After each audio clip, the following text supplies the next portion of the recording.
గత 2 రోజులుగా social media open చేస్తే చాలు ఎక్కడ చూసినా ఒకటే పదం మారుమోగిపోతోంది. అదే ఇడుపు కాగితం. అసలు ఏంటి పదం అని నెటిజన్లు జుట్టు పీక్కుంటున్నారు.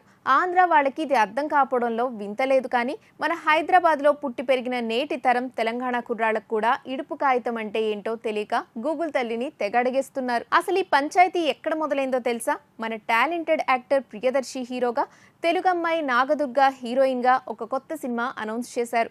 ఆ సినిమా టైటిలే ఇడుపు కాగితం.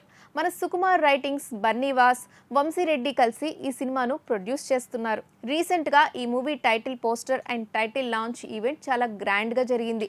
ఇక అది జరిగిన దగ్గర నుండి సోషల్ మీడియాలో ట్రోలింగ్ మొదలైంది. అసలు ఇడుపు కాగితం అంటే మరేదో కాదు, పక్కా రూరల్ తెలంగాణ భాషలో విడాకుల ఒప్పందం అన్నమాట.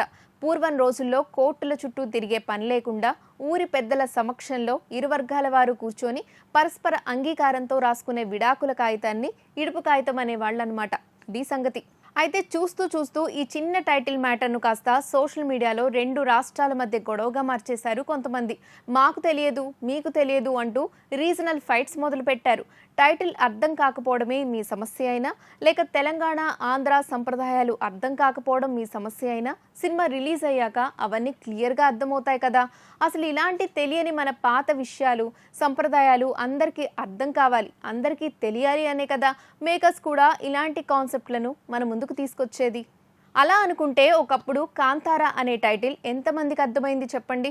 అక్కడ ఉండే భూత కోల సంప్రదాయాల గురించి మనలో ఎంతమందికి తెలుసు? సినిమా రిలీజ్ అయ్యి థియేటర్లలో బ్లాక్ బాస్టర్ అయ్యాకే కదా మనమంతా ఆ సంప్రదాయాన్ని తెలుసుకొని మెచ్చుకుంది. మరి మన తెలుగు సినిమా విషయానికి వచ్చేసరికి ఈ ట్రోలింగ్ ఎందుకు అని కొంతమంది మండిపడుతున్నారు. మరి మీలో ఎవరైనా ఈ ఇడుపు కాగితం అనే పదం ముందే తెలుసా? మీ ఊర్లో ఈ పదాన్ని ఎప్పుడైనా వాడారా? ఒకవేళ తెలిస్తే కింద కామెంట్ సెక్షన్లో షేర్ చేయండి. అలాగే ఇలాంటి లేటెస్ట్ మూవీ అప్డేట్స్ కోసం మన ఛానల్ని సబ్స్క్రైబ్ చేయడం అస్సలు మర్చిపోకండి.